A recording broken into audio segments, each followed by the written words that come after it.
हुजूर एक सवाल ये आया है कि शब बारात में कौन से आमाल करने चाहिए? शब बारात चूँकि इबादत की रात है और बुज़ुर्गान दीन और सलफ़ सालिहीन का मामूल ये रहा है कि इस रात को ज़िंदा करते थे। ज़िंदा करने का मतलब ये होता है कि उस रात में इबादत करना। तो असले मकसूद जो है वो है इस रात में इबादत करना। ठीक है। अच्छा, अब इबादत के अंदर क्या चीज़ें बतौर ख़ास आ जाती हैं, उनमें नंबर एक तो आता है कि इस रात नवाफिल पढ़े जाए। ठीक है।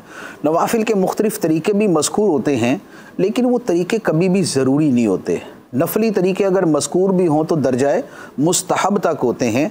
असल होता है सलातुल लैल। ठीक, कि कुमिल लैला, रात को क़याम करें, रात को नमाज पढ़ें, या वल्लदीन यबीतून लिरब्बिहिम सुज्जदन व क़ियामा, इस पे अमल करें कि रहमान के बंदे वो हैं जो अपने रब की बारगाह में सजदा और क़याम करते हुए रातें गुजारते हैं। सुभान अल्लाह। तो ये रात जागने का एक मेन काम है जो अल्लाह ताला ने कुरान पाक के अंदर बयान फरमाया कि क़याम और सजदा। ठीक। और क़याम और सजदा से मुराद नवाफिल पढ़ना, तो लिहाजा जितने नवाफिल हो सके वो पढ़े, नंबर एक। नंबर दो ये है कि बतौर ख़ास सलातो तस्बीह। ठीक, क्योंकि सलातो तस्बीह की जो फजीलत है वो बहुत ज़्यादा है। फरमाया कि अगर तू ये पढ़ेगा तो अल्लाह ताला तेरे अगले पिछले छोटे बड़े ज़ाहरी बातनी सारे गुनाह माफ़ कर देगा। सुभान अल्लाह। तो सलातो तस्बीह पढ़ी जाए, ये बहुत अजीम चीज़ है। तीसरे नंबर पे ये होता है कि कलिमा तय्यबा ला इलाहा इल्लल्लाह, इसका विर्द वजीफ़ा ज़रूर किया जाए, इसकी तस्बीह ज़रूर की जाए। वजह यह है कि ये अफ़दलुल अज़कार है, ये सबसे अफजल ज़िक्र है, तो इसका कुछ ना कुछ हिस्सा और पोर्शन ज़रूर होना चाहिए। चौथे नंबर पे अल्लाह ताला को अपनी तस्बीह और हम्द बहुत पसंद है। तस्बीह और हम्द ये की जाए। सुबहान अल्लाहि व बिहम्दिही, इतना भी काफ़ी है। सुबहान अल्लाह अल्हम्दुलिल्लाह, इतना भी काफ़ी है। सुबहान अल्लाहि व बिहम्दिही सुबहान अल्लाहिल अज़ीम, ये भी बहुत अजीम है।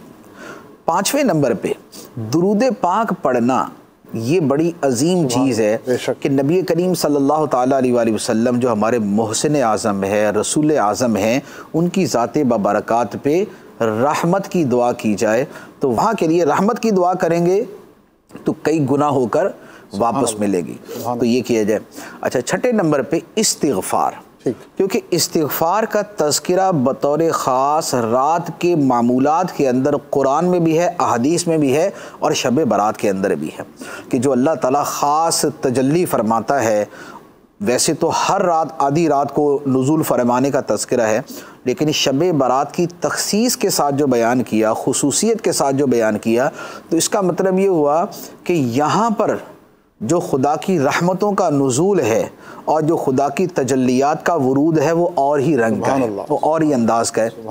तो और वहाँ पर उसमें मज़कूर है कि है कोई मग़फ़िरत मांगने वाला, इस्तिग़फ़ार करने वाला कि मैं उसे बख्श दूँ। तो लिहाजा मग़फ़िरत की दुआ, रिज़्क़ की दुआ, मुआफ़ी की दुआ, आफ़ियत की दुआ, ये दुआएं वो हैं कि जिनका तज़किरा हदीस में मौजूद है। तो मग़फ़िरत की, आफ़ियत की, रिज़्क़ की, मुआफ़ी की, ये दुआएं मांगी जाएँ। सुभान अल्लाह। और इसके साथ फिर एक बहुत अफसल ज़िक्र वो तिलावत कुरान होता है। कुरान पाक का पढ़ना जो है ये नहायत अजीम इबादत है, नहायत अजीम अमल है, ये किया जाए। एक और मामूल कब्रिस्तान जाने का भी है कि नबी पाक अलैहिस्सलातु वस्सलाम भी इस रात कब्रिस्तान तशरीफ़ ले गए, लेकिन शायद इस मरतबा पाबंदी होगी, जो हालात है उनके एतबार से अर्ज़ कर रहा हूँ, तो कब्रिस्तान जाने का तो शायद ना हो सके। तो अब ऐसी सूरत में जो अपने रिश्तेदार हैं उनके लिए वैसे ही इसाले सवाब कर दिया जाए, जो अपने मरहूमीन हैं कब्रिस्तान वाले उनके लिए इसाले सवाब किया जाए। तो ये मामूलात का मैंने एक यूँ कह लें कि एक पूरा मजमुआ जो है वो अर्ज़ कर दिया कि ये वाले अमाल किए जाएँ। अच्छा, फिर यहाँ पर मैं एक और चीज़ अर्ज़ करूँगा, वो ये है कि हमारा मामूल ये बन चुका है कि हम मस्जिदों में जमा होकर इबादत करते हैं। तो अब मस्जिदें चूँकि बंद हैं और अक्सर व बेशतर जगह पर वही कि रात को मामूल हो नहीं सकेगा, मस्जिदें बंद होंगी। तो अब ये ना हो कि भाई वो सब जब जमघट्टा होता था तब तो इबादत कर लेते थे और अब तनहा करने की बारी आई तो बोले यार ये तो बड़ा मुश्किल है, भाई ये नहीं हो सकता हमसे, ये ना करें। मस्जिद में जाके इबादत करते थे और अब मस्जिद में जाना मुश्किल है, नहीं जा सकते, तो घर पर वो सारे मामूलात पूरे कर। घर के अंदर जो है वो इशा के बाद आप बैठ के अपने सारे मामूलात बारी बारी करते जाएं, थोड़ी सी चहलकदमी कर ली, अगला मामूल कर लिया, फिर चहलकदमी कर ली, अगला मामूल कर लिया।